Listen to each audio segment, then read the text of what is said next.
is it going, everybody? How's it going? If you are on here, hit that like button. If you're joining me, hit the like button, like, share, subscribe. Y'all know the drill. Also, thank you for joining me last minute. I appreciate all of you guys for being here. I'm going to get right into today's topic. So I mentioned this, I think, on Twitter, that I personally have been wanting to do a bit more of a deep dive on Black feminism, just so that I can understand their arguments a little bit more. I'm personally one of those kind of people that I need to engage with a particular topic in different ways in order to fully understand it. Like, I just can't hear it. I have to hear it. I have to read it. I have to see it. I have to literally like touch it. Like, I'm one of those, I need to engage with different topics in different ways to fully understand the topic. And obviously, you know, there's this gender war that's been going on for a long time. And it's not just people going online, you know, throwing insults back and forth. That's a component of it, but it is political, right? And it's political. You're seeing it being funded by schools, different things of that nature. And obviously feminism has had a hold in media in particular, and a lot of realms, education, for quite some time. And so we see how feminism has really caused a lot of tension and caused a huge separation in the Black community, especially more lately. Of course, you have the manosphere, and specifically the Black manosphere, that was born largely as a response to feminism and other societal changes or challenges that were happening. And it doesn't seem like it's going away anytime soon. So again, me personally, one of my goals when I'm talking about some of these topics is to make sure that I'm as informed as possible. I certainly do not pretend to be the expert, but I do my best to try to learn, to try to understand a topic, and to try to make sure I'm bringing research whenever something is possible. So I did the live, I think, like last week or the week prior, where I was looking at Kimberly Nicole Foster and her particular, just her perspective on marriage, which again was really interesting, given that she's actually a Black feminist and marriage is not necessarily a feminist ethic. But either way, I did the live response to her, you know, had some good interaction. And I've been engaging in the topic of feminism just so that I can understand the talking points and then see where there has been blatant disconnect, or quite frankly, where there's lies, or, you know, just where there's tension between men and women, especially in the Black community, and how that is driving the conversation now, and potentially how that's going to be, driving things politically moving forward. So as I've been, you know, learning more about feminism, or just engaging in some of their different scholarship, I ran across this article about Black male privilege. Now, you guys probably are aware of it. Any of you guys who have been in the manosphere for a really long time. Hey, what's going on, Eugene? What is going on? Shout out to you, CBP Film. Shout out to you, Black Eye 73. Thank y'all for being here. Again, as you are coming in here, like, share, subscribe. Also, be sure to support your favorite content creators if you like what I'm about, like what we're doing here. You can show support to the show via Cash App or Venmo Shay Sade. As always, I'll be sure to acknowledge and read all super chats, Venmos, Cash Apps, all that jazz. But anyways, so I came across this article about Black male privilege. Now, any of you guys who have, if you've been in the manosphere for a long time, for maybe a couple of years or whatever, then you might be familiar with this article. I guess this dropped, I think, like 6 or 7 years on NPR. And it is literally about the idea of Black male privilege and how Black men supposedly are privileged and are given exceptional treatment or special treatment that Black women do not receive. And again, this idea was born out of, surprise, surprise, educational system. It came from a college in New York, and it got highlighted in the NPR.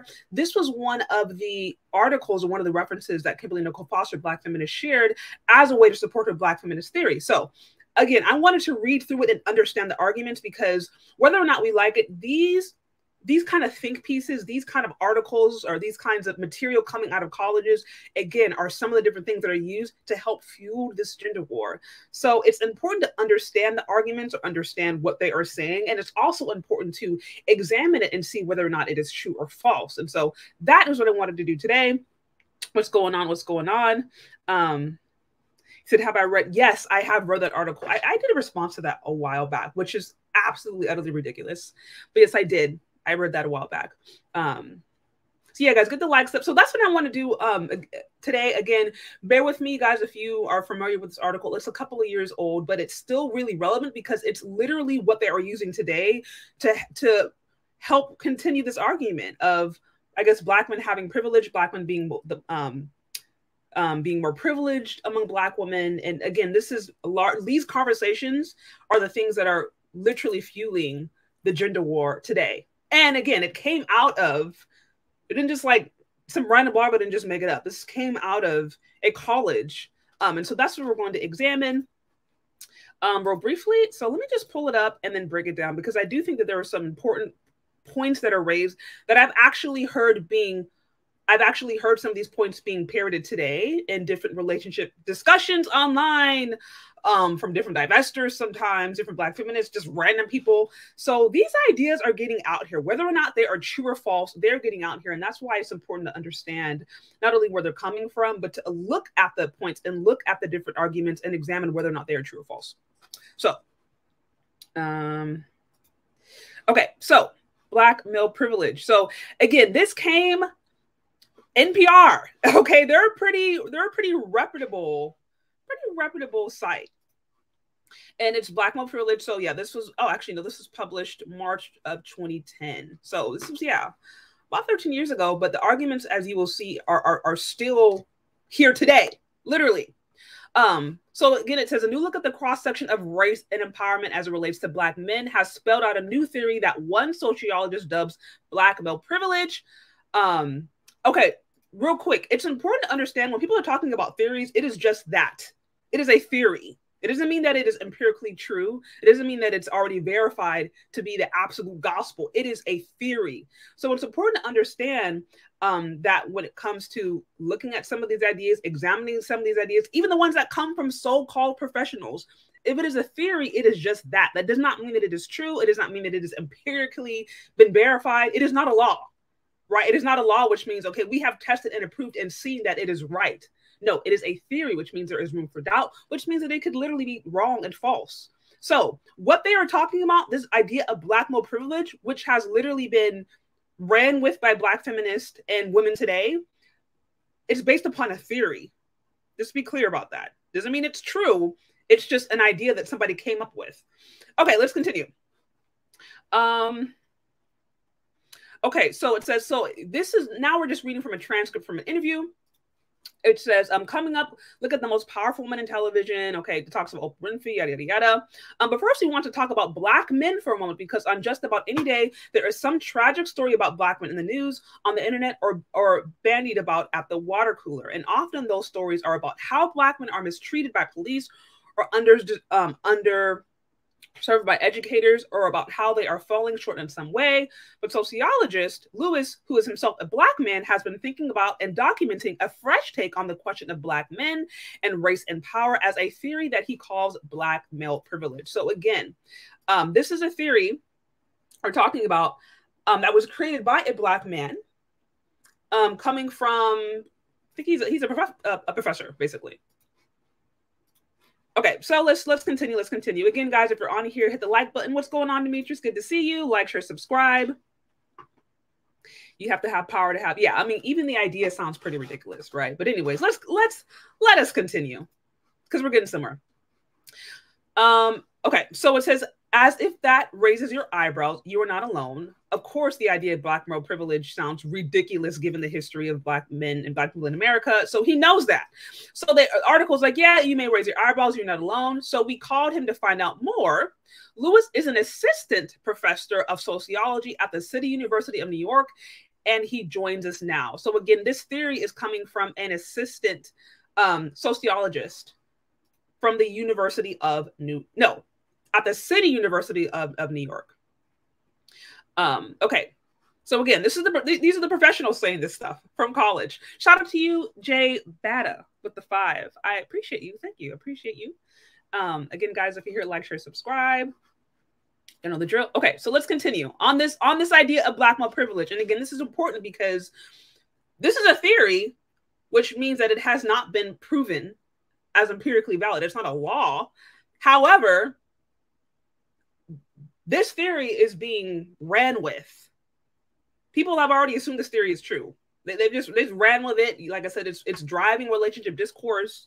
It's driving discourse in the Black feminist circles. It's driving discourse in the divestors circles. It's driving discourse pretty much in Black relationship sector at all. This whole idea of Black male privilege has literally been foundational, I think, to the conversation over the last couple of years. but it's based upon a theory. And already we're seeing that the theory is questionable. Okay.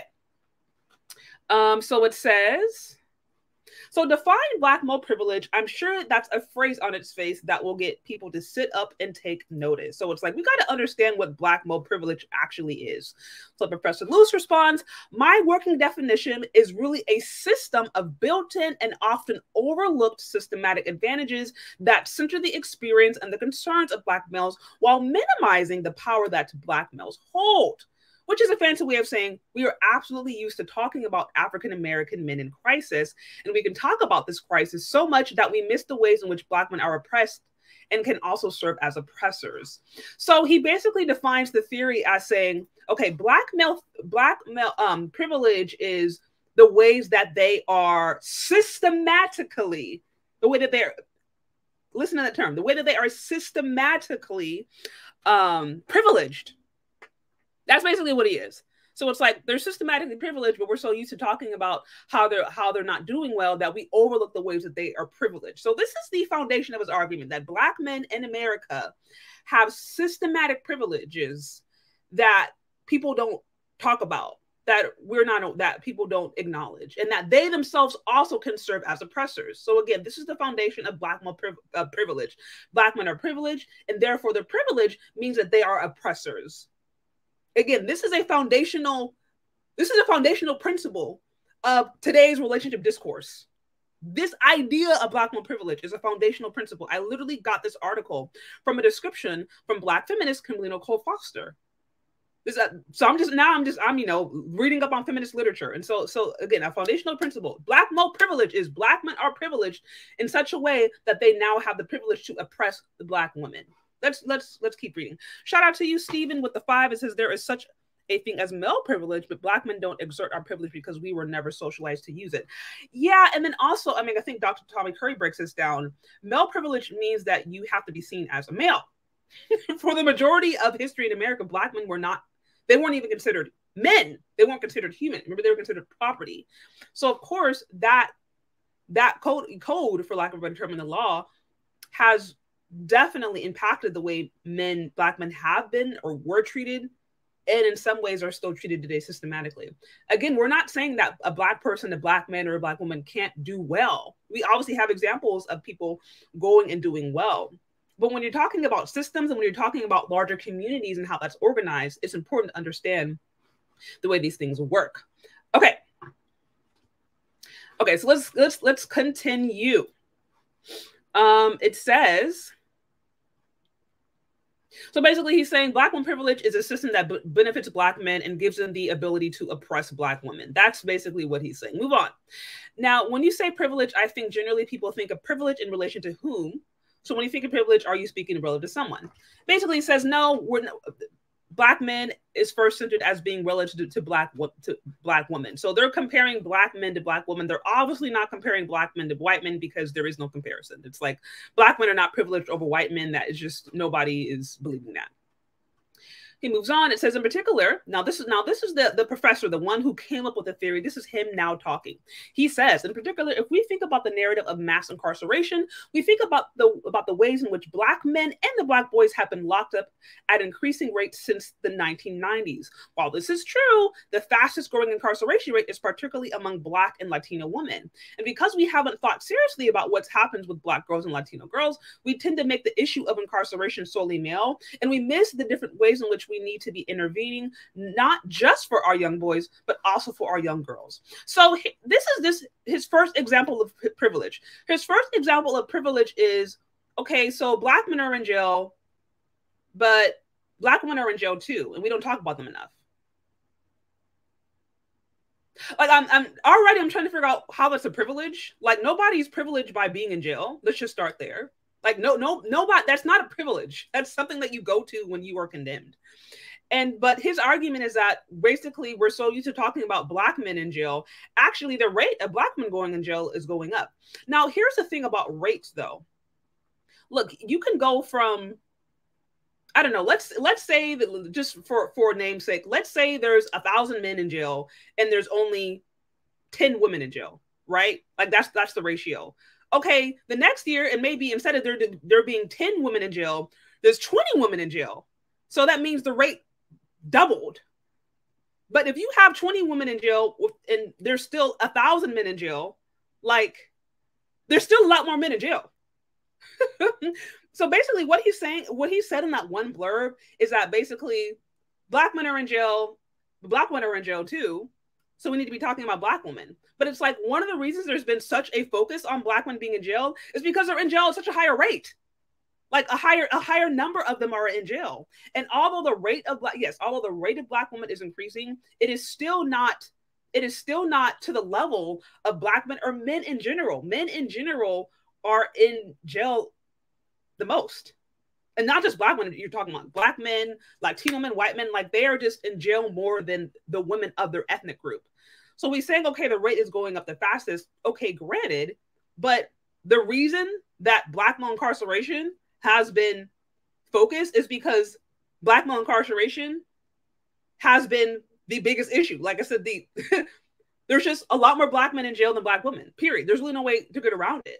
So if there's more people who are struggling in a particular way, then it's reasonable to assume that there's going to be more focus on that demographic that is the most harmed.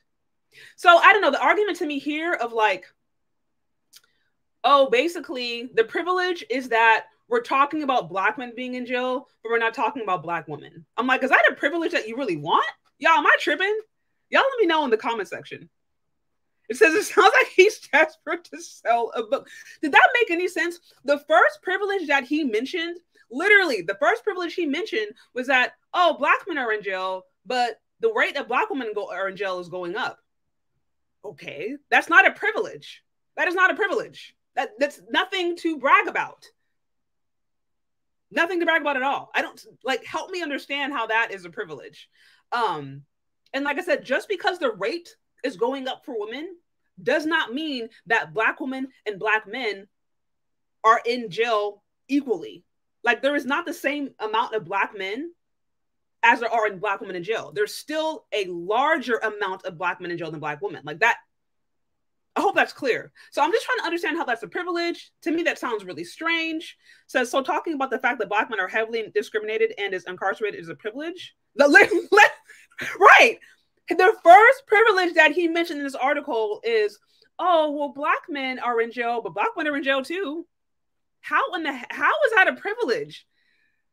How, like, y'all, this is coming out of the University of New York, right? Or no, or somewhere, I don't know, what's the City University of New York.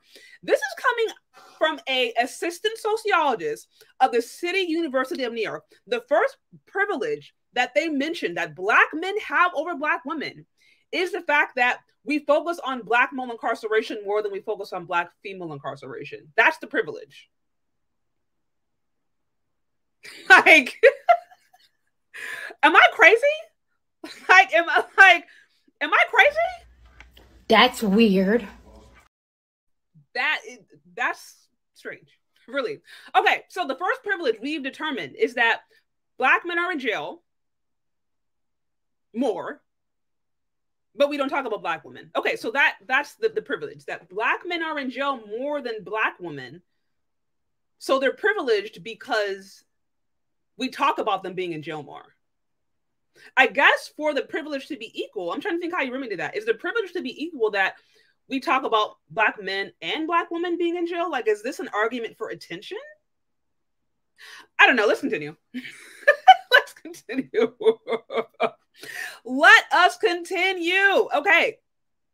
Oh wait, what? Okay. So he talks about the system of votes and privileges. The first privilege is that Black men are in jail more, and we need to talk about Black women being in jail too. Okay. So let's move on. It says, now this is the person who's actually interviewing the professor. He says, well, give another example then, because I think people would say focusing on those who are even worse off than you doesn't mean you're well off. Right. So basically the interviewer was just like, bro, that's not a privilege. Can you give me another example? Because that's kind of whack. Next example, he says, okay, well, the first time I really came to think about the Black male privilege was when I was a freshman at Morehouse College. And at that point, there was actually an incident of SA between a Morehouse student and a Spelman student. And what I found quickly were that Black men were, instead of actually talking seriously about issues of SA, which are very common in our community, it became a discussion about the ways in which Black men become vilified. So what happens is we often look at issues like DV or SA, and instead of actually dealing with those who are survivors of the victims of it, predominantly African-American women, we recenter it on Black men. So basically what he just said is, okay, another example of Black male privilege is that when you look at examples of SA or DV, the focus can become on Black men versus the victim, which is Black women. So again, a second example of Black male privilege is that when there is a conversation about SA or DV, the focus becomes on how a Black man is perceived versus on the victim. Now, the problem that I have with that framing already is that this assumes that in majority, if not all the cases of SA or DV, Black men are the aggressors and Black women are the victims. And we already know that based upon the data, I've shared this in multiple videos. This has been going around. If you look at the DV stats, and even if you look at the SA stats, the rates are, well, first of all, the rates are surprisingly similar for SA when it comes between men and women. The rates are a lot more closer than we would think. And then more specifically, Black women are actually the biggest aggressors of SA towards kids. Surprise, surprise. And there's different arguments as to why. I think a lot of it has to do with proximity. If you understand the amount of single parent households and quite frankly, the amount of single mother ran households, women just have more access to kids, a lot more than men do. And so, yeah, recent studies have found that when you look at SA among kids, among minors, Black women in the Black community are actually the highest aggressors. And then when you look at DV, we've already broken this down many times. Women across the board, not just Black women, women of all races, when it comes to DV, initiate violence towards men.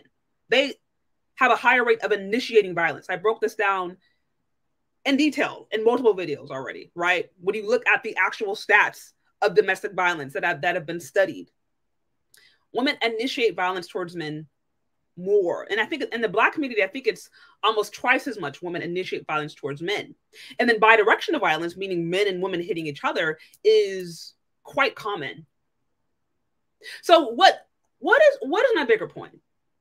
The assumption that Black men are always the aggressors in DV and SA and that Black women are always the victims is just not true. It's not true.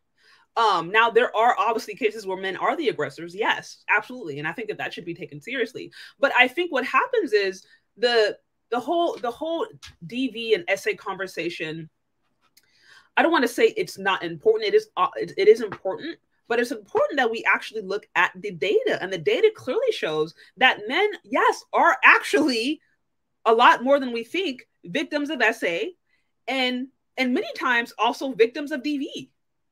But nobody wants to talk about that. The assumption is always that Black women are just sitting there docile and never fighting back. And if y'all know anything about Black women, and y'all know anything about the personality of Black women and even their size, you really think that all these Black women around here are just quiet and are just just so weak and are just so helpless and they're not defending themselves. Y'all really think the Black American woman that we know today isn't hidden back or isn't hidden first or isn't really, you know what I mean? So this whole idea around DV and SA, again, assumes something that is actually false. It assumes that Black men are always the aggressors, are always the initiators of DV, when we know empirically the data shows that that's false, right? And not even for Black women, but just races all across the board. And then when it comes to the idea of SA, nobody wants to talk about how women are actually huge aggressors in SA, especially for those who are minors. And again, like I said, I think a lot of this is proximity. I don't think it's necessarily because women are just naturally that. I think it's proximity. And then also we do live, this culture is very unnatural. But nevertheless, yes, women are aggressors of SA too, especially for minors. So when we're having these conversations, you can't really say that somebody is privileged when you are seeing a pretty consistent rate of DV and SA across the board. Now, of course, yeah, if you look at maybe a particular age range, it may vary here and there, but women absolutely have, like I said, higher rates of DV when it comes to initiating. And then, like I said, even if you look at lesbian relationships, we know lesbian relationships have the highest rates of DV. So this whole argument, this whole argument is bunk. Like, you can't say that the privilege is that black men abuse, deviate, and essay black women more, when not only are black women doing it too, in some instances they are actually doing it more or initiating it more. That's not a privilege. Now we're just tit for tat. So this argument to me is like, what? So we started off black male privilege being that the privilege is that black men are in jail more, so we talk about them more.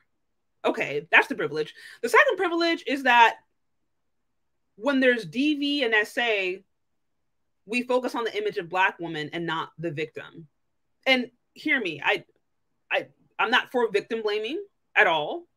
I don't think that that's right. I think if someone is wrong, they're wrong. It doesn't matter what gender. But the point is, in DV and SA, black men are not always the aggressors and women are not always the victims. There are times when women are the aggressors, and actually the data actually shows that majority of the time women initiate violence. And then, as I said about SA, nobody wants to talk about SA among black men, and how little black girls and little black boys are oftentimes they're at risk from SA from black women primarily.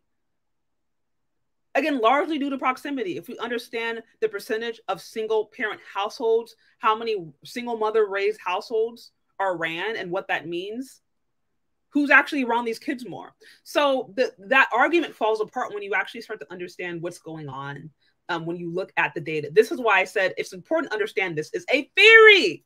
It is not a law. It has not been proven and tested and found that this is valid. It is a theory. However, this theory is literally driving the relationship discourse today. And the first 2 points we already see don't make any sense. Okay, let's continue. We're getting somewhere. Okay. So yeah, SADV is important, but basically men and women experience it and also dish it out. Let's continue. Now, what's driving this in your view? Is it their idea that group solidarity is so important in the African-American community? Somehow the community has made a decision that when there's an issue involving black men and black women, that black men are to be favored. Again, so what this is sounding like is attention up to this point.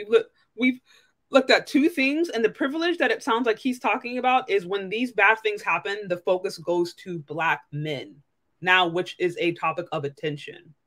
Again, I don't see how privilege is focusing on somebody who has clearly higher rates, whether it be of incarceration, higher rates, whether it be of violence, because look, yes, even black men experience violence more largely at the hands of other black men, yes, but just men in general experience that more.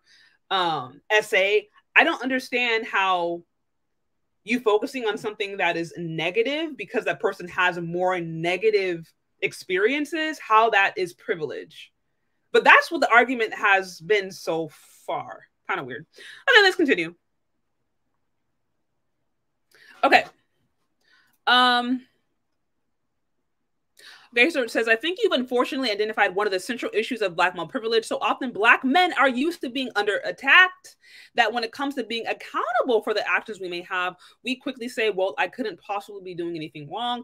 Look at all the ways in which I'm oppressed. Look at all the ways in which I'm at the bottom of the barrel. What that does is rob us of an opportunity to actually build stronger community, and it robs black men of a chance to actually take hold of the actions that they have so that we can empower the community. So basically what he says is that black men are so used to saying that they're oppressed that they are not used to taking accountability for anything.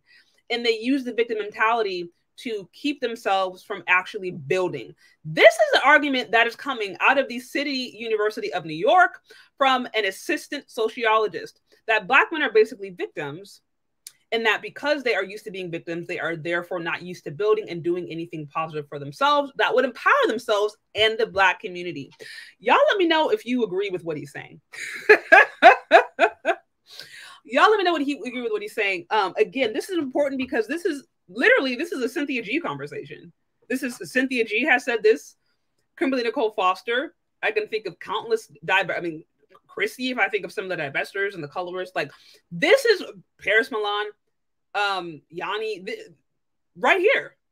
Literally, this idea coming out of the city of University, New York, from a black male sociologist is saying, Black men are basically victims. They're used to being victims, and they're not used to building. This is actually what's being said. Y'all let me know if you guys agree down in the comment section. You said someone to tell Obsidian his mortal enemy is on the day of some Saturday channel. Oh.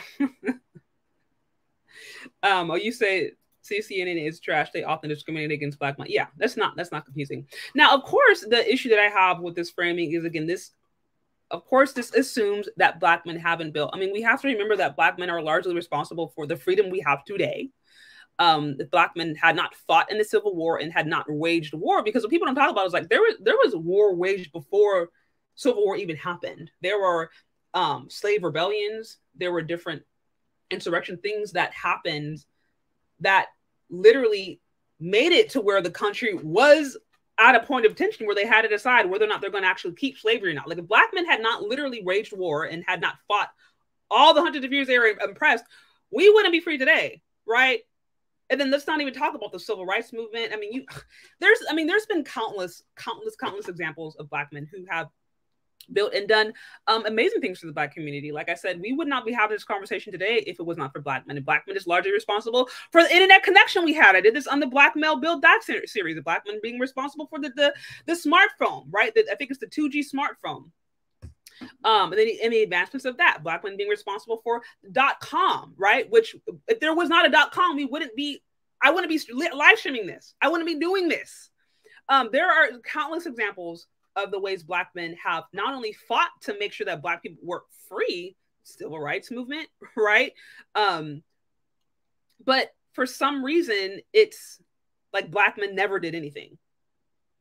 Black men never did. And like I said, that's a whole, if you really want to sit there and look down to what are the different things Black men have done and still are doing to help build, even if you think of what's going on in Africa right now, I don't want to get too much in a tangent, but you have all that going on right in Africa where it's like Black men basically being like, no, this country is for us. So they're waging warfare because they're like, these resources are for us and our people. Like, we don't want these outside nations and these outside influences. We want our nation for our people, and they're waging warfare. They are like, we're not doing this. Like, but when it talks about, oh, Black men don't build, they don't do this for the community, like nobody talks about that. Nobody talks about those countless examples that have happened literally since every generation where Black men in some way, shape, or form were fighting or were engaging in warfare. Some of them made victories, some of them made losses, but nevertheless, like there's never been a time in the history where just Black men collectively all across the world were just like, we're not going to do anything. We're just going to sit here and just be enslaved. Like that's never happened. So anyways, you said being in the losing society, in this society. Okay. Let's continue. So y'all say this dude is fishing to prove his Black female support. So it sounds like you guys are not in agreement that. Now, I do know, I will say, look, in the Black community, we all know of women and men who certainly have a victim mentality, for lack of a better term. That certainly exists. I'm not going to say that does not exist in Black women and Black men in some examples. What I resist is the idea that the Black male pathology is that we are just victims, and so therefore we have never and never will fight for the community, because that's just not empirically true. Like I said, if you literally look at everything from the slave revolts, even after that in Jim Crow, the different ways that Black men helped to organize. Literally, Marcus Garvey, I mean, him alone, like I said, he built an international organization that was organizing people in America and the Caribbean and Africa, helping to try to create a Black nation, right? Literally. So it's like, you can't say there haven't been large examples of Black men organizing, doing things to help try to improve their people, whether it be in America or even in other nations. So it's just not really historically true. Okay, let's continue this. So here he says, among Black women in particular, I get a lot of amens and saying, thank you for actually exposing this among Black men. One of the most common ones I get is, well, this seems ridiculous and an oxymoron. How could Black men be privileged? It's like jumbo trip. It doesn't add up. So basically he's saying Black women agree that Black men haven't built anything. And this goes back to what we've all known to be true. Many of the issues and many of the frustrations that Black women in America have is that they are not in the same social status as white women. That's really comes down to it, that they don't have the myth of white womanhood. They don't have the upper middle class lifestyle that they aspire to, that is at the core frustration. Whether or not they admit it, the core frustration is that Black women, by and large, are not on the same level socioeconomically as white women. Now, again, if you understand America, how it was set up, if you understand the system, the couple hundred years of slavery, followed by Jim Crow, and then the Civil Rights Movement, which disproportionately, right, benefited white women and then therefore white men, and then after that, you know, a few Black and brown women. But if you understand, like, the system was not set up for Black men to have the same position as white people, like it, like, why are you frustrated at a system that was set up in that way? Or why are you frustrated at the people who were clearly just a byproduct of the system that was set up in that way? So, like I said, that's a whole nother discussion, but he really just broke down what we all know to be true. Black women who are upset in this way are just upset that, again, Black men have not been able to build a system or build something in America that puts them on the same level socioeconomically as white women. That's just really what the frustration goes down to. I'm already seeing this. This is why you have Black women on the amen train, and this is why you also have the conversations about where all the good Black men, Black when they're in jail or they're snow bunnied and all that kind of different stuff, and then all the high earning Black men are with Becky. Again, it's because they're mad that they don't have that socioeconomic position and high numbers. That is the core frustration, and we're seeing this. And again, we're seeing these ideas being birthed out of universities, being birthed out of college. And from what I can tell, many of these points are abstract at best. They're not empirical. They're abstract at best. And then when you examine the arguments, they clearly fall apart. This is why it's important to understand this is a theory. It'll be a theory. Okay, let's continue. Almost done here. Again, guys, if you're here, like, share, subscribe if you like what's going on here. Be sure to show support on to the show. You can find me on Cash App, Venmo, Shay Sharday. Maybe I'll do a few more minutes of this and then I'll just wrap it up because I got some other stuff I want to do. All right. So we've looked at Black male privilege. What we found so far is that Black male privilege, according to this article, is that Black men are in jail more, so therefore we focus on them more, so therefore they get more attention. So that's the first privilege. Second privilege that we determined is that in conversations of SA and DV, we focus on Black men and not Black women. That's the second privilege. What we mentioned about SA and DV is that rates are similar when it comes to SA. And then in some examples of DV, we actually see that Black women initiate more. So those two arguments we're seeing are just based to go back to, at the end of the day, Black women are getting the same attention as Black men. Like, that's the privilege that we have seen so far. The third argument he gave was that Black men are used to being so victimized that they don't build the community. Now enter all the divestors, say amen. Now enter all the Black feminists, say amen. Now enter the relationship discourse from like the last however many couple of years, and they all say amen. Black men have not built anything. What we know to be true about that argument is that the frustration is that Black women are upset that Black men have not, right? That they have not been able to put them on the same level as white women. Well, not even white women, specifically middle class, upper middle class white women, that they're not at the same level as them economically, socially, whatever. That's the frustration. So that's the whole, well, Black women, they haven't built anything better.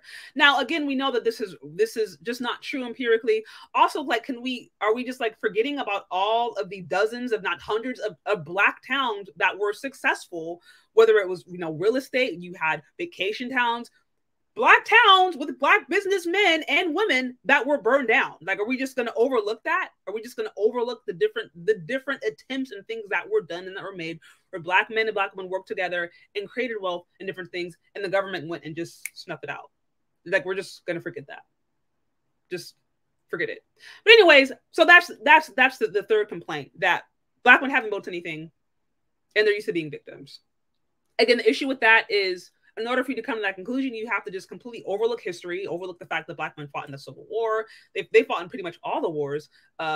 They were largely responsible for the Civil Rights Movement and the gains that eventually ended up impacting white women and Black women. not to mention the different towns and the different technological advances that are largely here because of Black men that are overlooked. I talked about this, the internet. We talked about the phone, the different things that they've done to technology. I mean, the list goes on, but those things for some reason usually do not get the attention. Why? Because it doesn't serve the narrative, and that wouldn't be fun. What's going on, Herc Owen? Thank you for the 10. It says, just wanted to say hello to our very lovely hostess, the incredible, beautiful, and amazing Mrs. Shay Charday. The Black men, our families, and community, peace and blessings, man. Thank you so much for the generous super chat. I appreciate it. That go to money. That go to money. Thank you for the support. Okay, so I hope you guys are following me. If anyone is confused, let me know down in the comment section. We're just going over this article. I think we're almost done. But many of the points that I've heard up to this point they're really poor, or they're just flat out like inaccurate.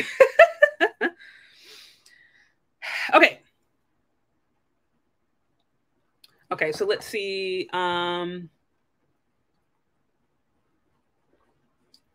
so here's another one. Professor Lewis talks another way that Black men are privileged. It says, okay, and they say, that what did my Black male privilege get me? I'm unemployed. What did my Black male privilege get me? I'm in jail. What I have to unfortunately explain is one of the things that Black men privilege allows you to do is center your oppression in the exclusion of others. So instead of saying why, yes, there are ways in which Black men are promoted more often than Black men. Why, yes, there are ways in which you reach certain educational levels. Black men get higher pay rates than their Black female counterparts who are equally skilled. He literally says here, there are ways in which Black men are promoted more often than Black women. Do you remember when I said this is all about attention? This entire article to me is Black women complaining about the fact that they don't get the same amount of attention of Black men when the oppression Olympics. I don't understand. It doesn't make any sense. And then it goes on to say, Black men get higher pay rates than their Black female counterparts who are equally skilled. So we know this is a common feminist talking point, the pay rate. This has been debunked like multiple times in a lot of different ways, largely going down to Black men and Black women are not choosing the same jobs. I mean, they are like begging and pleading to try to get Black women into STEM, into engineering, for example. Like they're pleading to get women in general. Like men and women don't choose the same jobs.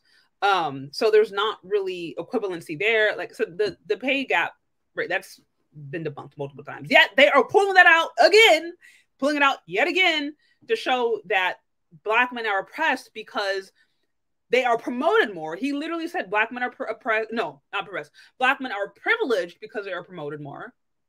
When it comes to jail, incarceration, when it comes to domestic violence and SA, they are promoted more over Black women. They're oppressed. And they're also privileged because they get paid more, I guess, which we know is not true. That's already been debunked. So, yeah, that is... I wanted to bring this up because, as I mentioned before, at the beginning of this live, I pretty much was like, okay, I need to fully understand these arguments because this core, the Black male privilege has been the foundational talking point, has been the foundational argument of Black relationship discourse for a long time.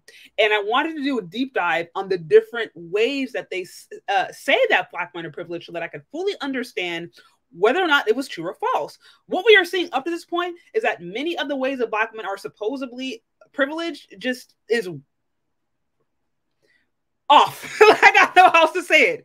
It's like, it's abstract at best. So it's like, there's not an empirical, you can't say, oh, well, there's 500,000 Black men who have houses and there's only 5 women who have houses. Like, they're not throwing out empirical data like that. They're just throwing out, oh, well, they get more attention and, oh, well, they feel this way and Black women feel that way. Like, it's like we're going around in circles. So there's not really anything empirically that could show that Black men are privileged. And then the few empirical data points they do give to try to clarify their false argument are wrong. DV, SA, we know that's bunk. We know women initiate violence more than men. We know SA happens to Black men and Black women, and also that Black women are the initiators, right, of SA when it comes to kids. So like I said, there's a lot of arguments here that when you actually look at the data are empirically false. This is why it's important to understand that Black male privilege was a theory. It is a theory. It is not a law, meaning it's been tested and approved. It is a theory. And when you start to look at the different arguments that they actually provide, we can clearly see that they're not really based on anything substantial. And that is really the core of the argument is Black men are privileged because they are number one in the oppression Olympics, which is like, no, they have higher rates of incarceration. They are disproportionately impacted more by the police more than Black women. There are things when Black men in general, like there are areas where men in general are in crisis, and then Black men being the leading in that crisis. So that's not a privilege. That's just what's happening systematically. So it's really strange to me that this is even strange, but this is even a thing. But it seems like definitely they're pushing a narrative.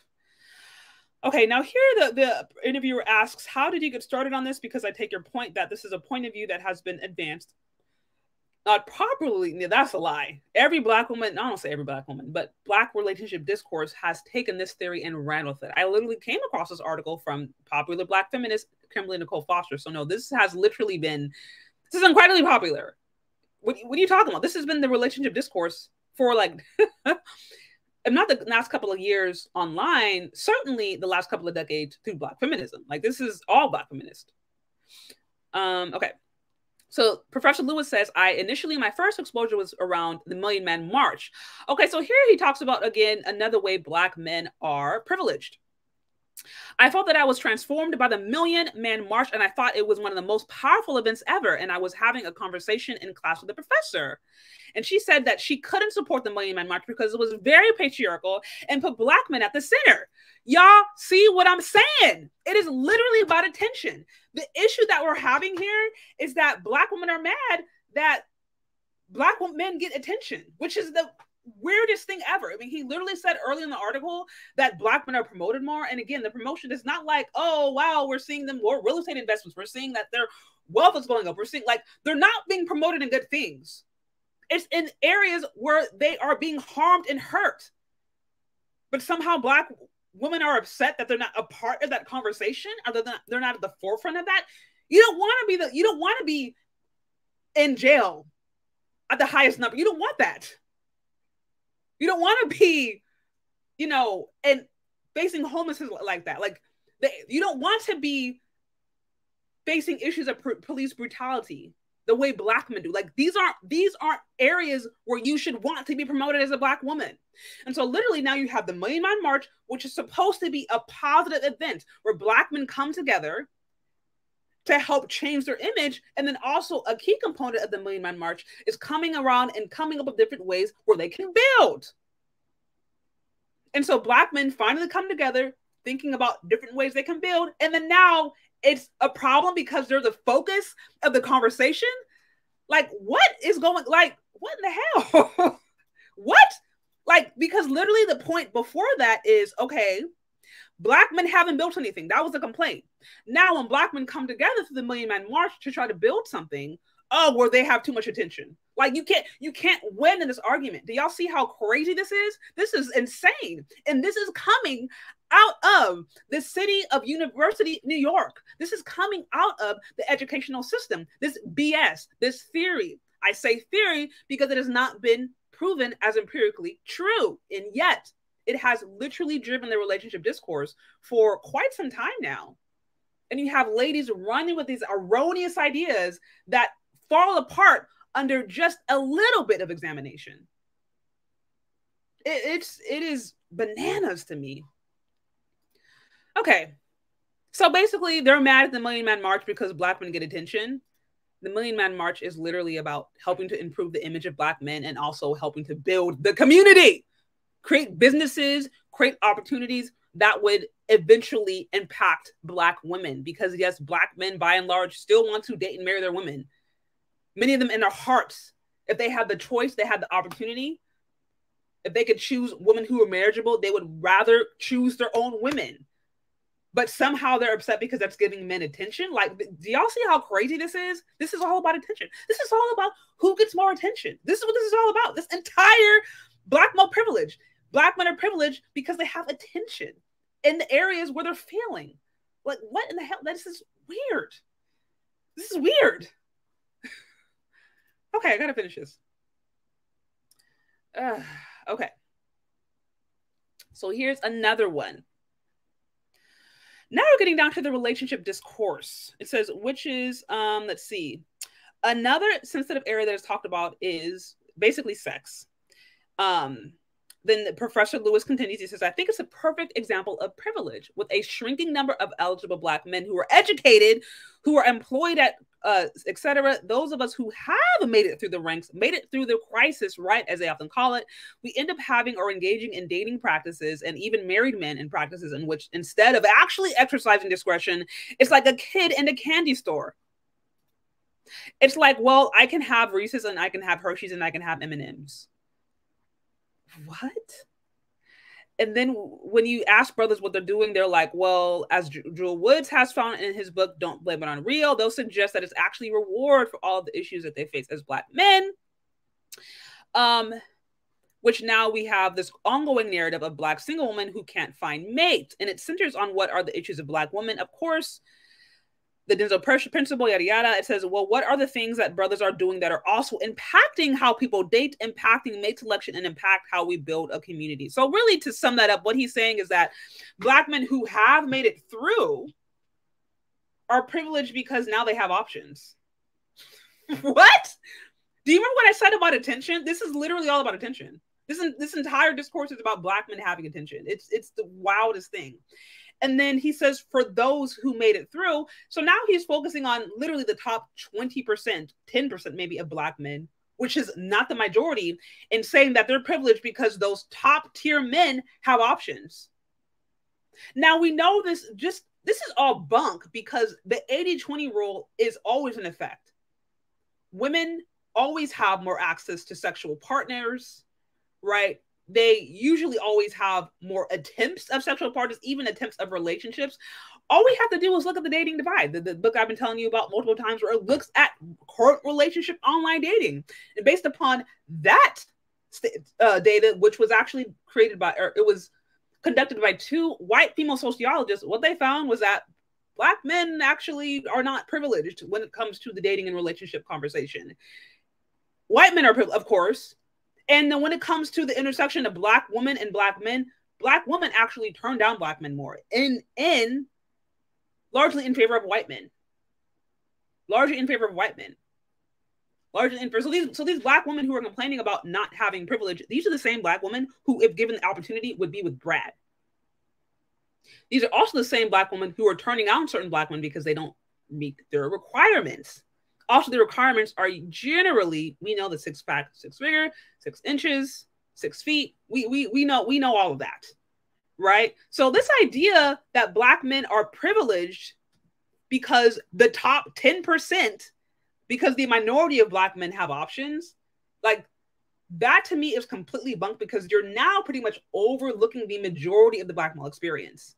You're looking at the majority of the 80% of the men who do get rejected, who do end up crying online, like the dude I covered off a couple of days ago, who are online engaging in these different online groups because of their frustration with women, who are getting screwed over in court, who aren't getting the time of day because they're too short. Like that is the average male experience. Whereas women, usually they have plenty of opportunities, not even at sex, even sometimes at relationships. But the hypergamous nature of women means they're only going to focus on the top tier.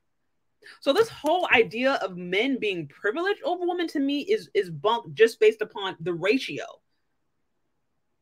Because it's the majority of women going after the minority of men. You can't look at a minority of men who are winning and then say, oh, therefore, all of you guys are privileged. But it's like, no, majority of men are not privileged. You can't say that. Also, women by and large have it easier in the relationship discourse because they have more access to sex, and they generally have more access for relationships too. It's just that women tend to want to go for the top tier men. And that's where that's where the frustration comes in. Because if you have all these women going for the top tier men, then those men are going to choose their best options. Anyways, so that's another area that Black men are supposedly privileged. And notice he says those who made it through. You're talking about those who made it through. And there's a lot of men who didn't even make it through that, who didn't make it through the system, who didn't get the college degree, who don't have this, who aren't over 6 feet tall, who don't. So again, he's already starting up the conversation with the minority of men, saying that those minority of men therefore make the entirety of Black men privileged, which is just simply not true. Okay. Now let me see if there's, I pretty much think that is all of it. I think the rest is just more ridiculousness. Let me see.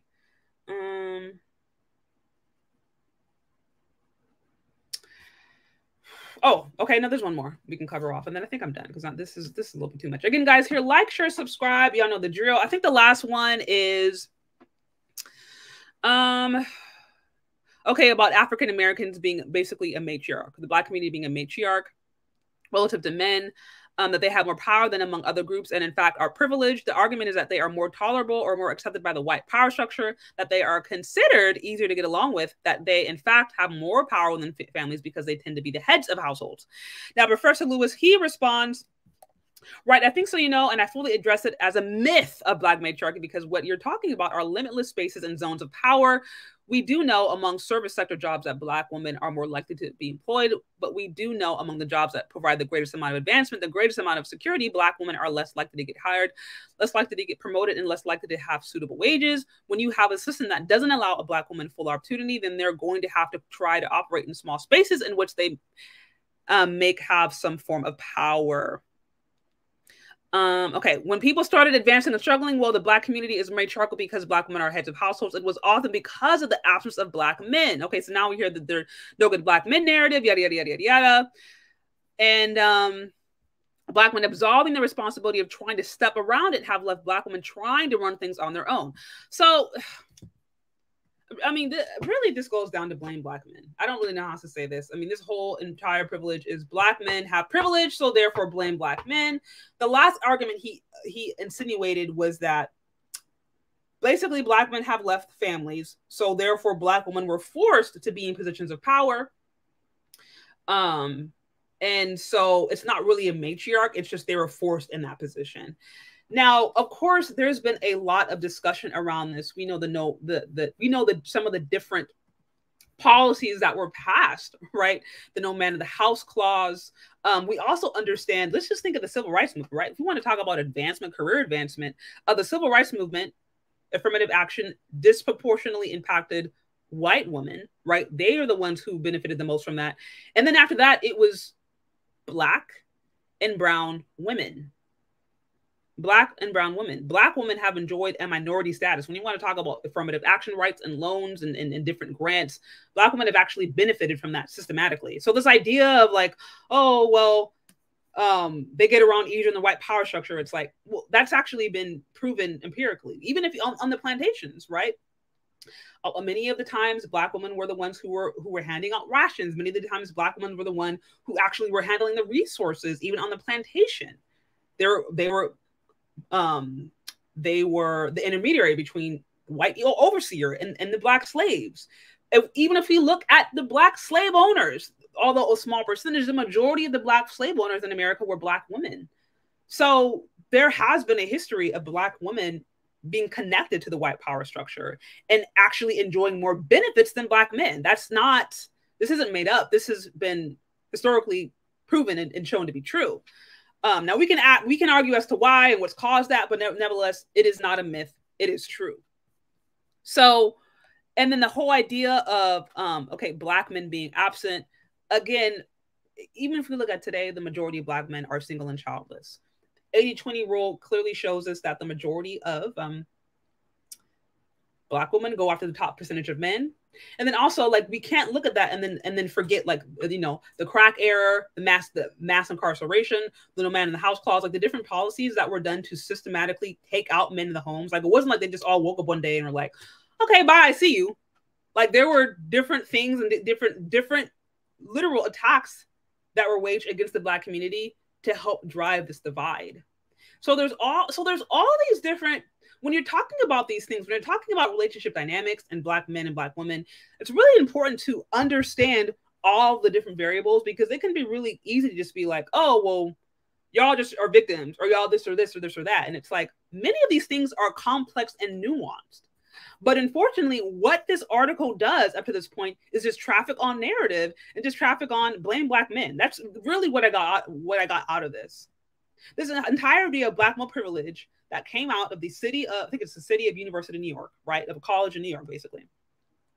It all traffics around this idea of Black men having privilege. But when we look at the different ideas, we look at the different positions that they provide, they are easily debunked. Just under a little bit of scrutiny, you see that they don't hold up to be true, or at best they leave room for doubt. And this is why I say it's important to understand that the Black male privilege has been a theory. It is not a law. It has not been shown to be true. It's a theory. But unfortunately, these beliefs, this point right here has been foundational to the relationship discourse for the last, gosh, how many years, if not decades, all based upon theories that are erroneous, that don't stand up under scrutiny, and that in some ways are just flat out wrong. So really what I got from this whole Black male privilege is blame Black men because they get more attention in areas where they are oppressed. I mean, that's really what it came down to. They talked about incarceration rates. They talked about DVSA. They talked about the small percentage of men who have options because they have money, which again is a small percentage. They talked about the reasons why Black women have more economic advancements and the reasons Black women have more opportunities in a white power structure, but that's Black men's fault. So there's all these different areas where it's just Black women are to blame, really. And to me, it's just total BS. It's total BS. It is total, complete BS. I'm looking at this and I'm like, I really was expecting something a little bit more astute. I don't know, more empirical. I don't know. This is kind of disappointing. This is completely, this is all cap. And this is done by all done by a Black male professor. So, I mean, needless to say, we clearly see why men in general are not signing up to run to colleges, are not signing up to run to these universities, because they are laced with theories, again, not laws, not necessarily things that are historically accurate, theories that usually paint them as the victim and don't really provide for a more full-rounded evidence. I'm not here saying that, like, nobody, I don't think, is saying that, okay, all Black men are perfect and they've never done anything wrong. Like, obviously we know that there are things in the community, people in the community that have failed, that have done things that have caused trauma. Absolutely. But that the same can be said for Black women. Like if there's a community, right, then both sides need to take responsibility. And unfortunately, these arguments always center around what Black men haven't done, how Black women have saved the community. And that is just simply not true. And it doesn't really give a full, honest analysis of what's going on. It just ends up being blame Black men. And it's just strange. It's strange to me. Anyways, you said, I consider those talking points are akin to hate speech. Yes. So you guys are probably familiar with this. I, like I said, was a little bit newer to this article. I just ran across it. I think it was last night. As I said, I've been trying to engage a little bit more in feminist theory, or just understand their different talking points, because what you hear a lot of times when you go online is just people going back and forth, like, oh, she's ugly, oh, he's short, oh, he's poor, so it's just attacking. But I personally am like, I need to understand the core arguments so that I can understand now how to navigate when I'm hearing propaganda. So that's why I personally haven't wanted to fully engage in some of these ideas, because that's just partially how I learn. And then also now when I hear stuff, I'm just like, that I know where that's coming from, and that's based upon a false theory that it cannot be verified just with empirical data. You know what I mean?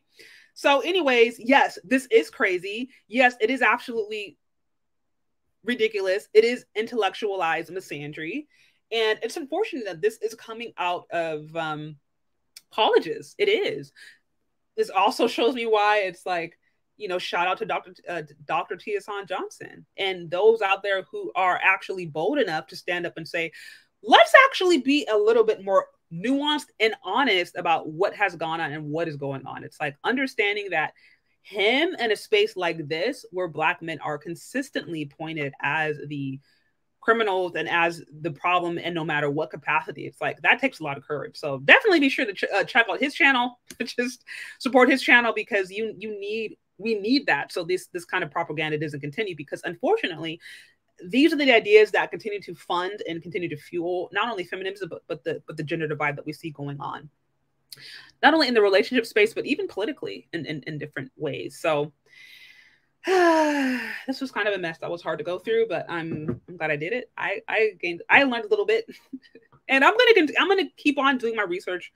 I'm gonna keep on reviewing. But thank you guys for bearing with me. Again, if you like this, be sure to like, share, subscribe. If you guys are just now joining on, no problem. Go back and catch the replay.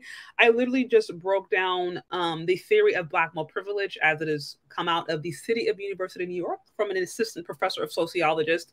We broke down what Black male privilege supposedly is, and I think under just even a little bit of scrutiny, not even a ton, but a little bit of scrutiny, saw that a lot of things were false, or at best, they leave a lot of room for doubt. So it's important to understand this is a theory. It is not true. It is not a law, and therefore it is probably false. But anyways, that's what I got, guys. Thank you for hanging out with me. Be sure to like, share, subscribe. Be sure to show support to the show through Cash App or Venmo if you like what this is about. Also, share this with somebody that you think may find it interesting. Thank you for hanging out with me, and stay tuned for other upcoming content. Hit the notification bell also, so that you are notified each time I go live.